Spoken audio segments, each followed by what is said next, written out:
నమస్కారాలు. ముందుగా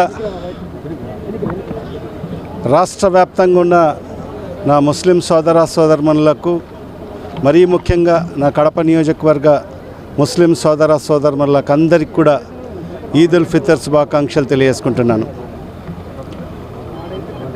మరి ముస్లిం సోదరమణులందరూ కూడా ఈ పవిత్ర రంజాన్ మాసంలో 30 దినాలు ఎంతో కఠోర దీక్షతో ఉపవాసాలుంటూ 30 రోజులు ఉపవాసాలు పూర్తి చేసుకొని మరి ఈరోజు ఈద్ ఉల్ ఫితర్ పండుగని ఎంతో ఉల్లాసంగా, ఎంతో సంతోషంగా ప్రపంచవ్యాప్తంగా కూడా నిర్వహించుకోవడం జరుగుతుంది. మరి ముస్లిం సోదరులు ఎంతో పవిత్రంగా భావించే ఈ రంజాన్ మాసం ఎంతో పవిత్రమైన మాసం. ఈ మాసం అంతా కూడా ముస్లిం సోదరులంతా కూడా ఎంతో నిష్టగా, ఎంతో భక్తి శ్రద్ధలతో మరి 30 దినాలు ఉపవాసాలతో మరి గడవడం జరిగింది. మరి అదే కాకుండా ఈ మాసంలో మరి ముస్లిం సోదరులందరూ కూడా మరి అల్లా వాళ్ళకిచ్చిన ఏదైతే ఆస్తులు ఉంటాయో మరి వాళ్ళ సంపదల్లో 2.5% మరి పేద ప్రజలకు పంచిపెట్టే కార్యక్రమం చేయడం జరుగుతుంది.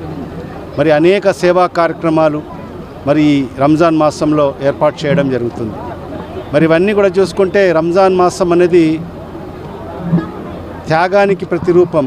ఎందుకంటే సుమారుగా 14 గంటల పాటు సుక్క నీరు కూడా తీసుకోకుండా మరి 30 దినాలు ఉపవాసాలు ఉంటూ ఎంతో కఠోరమైన దీక్షతో ఇది ఎందుకుంటారంటే అల్లా యొక్క ఆజ్ఞ ప్రకారం. ఎందుకంటే పేద ప్రజలందరూ కూడా ఎవరైతే ఆకలితో అలమటిస్తుంటారో వాళ్ళ ఆకలి రుచి చూడాలి అనే ఆలోచనతో మరి ఈ 30 దినాలు ఉపవాసాలు ఉండడం జరుగుతుంది. మరి అలాంటిది ప్రతి ఒక్కరికి స్నేహభావంతో ముందుకెళ్లాల్సిన అవసరం ఉంది. మరి అదేవిధంగా ఈరోజు కడప బిల్టప్ పెద్ద దర్గా గురువు గారు మరి ప్రార్థనలు కూడా ప్రత్యేకమైన ప్రార్థనలు చేయించడం జరిగింది. మరి వేలాది మంది కడప నగర ప్రజలందరూ కూడా ఈ ప్రత్యేకమైన ప్రార్థనలో అందరూ కూడా పాల్పంచుకోవడం జరిగింది.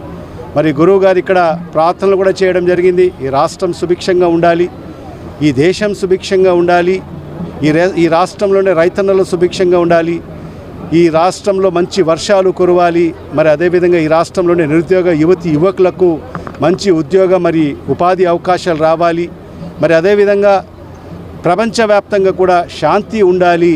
ఎందుకంటే ఇవాళ మనం చూస్తున్నాం యుద్ధ వాతావరణం ఈరోజు నెలకొల్పి ఉంది.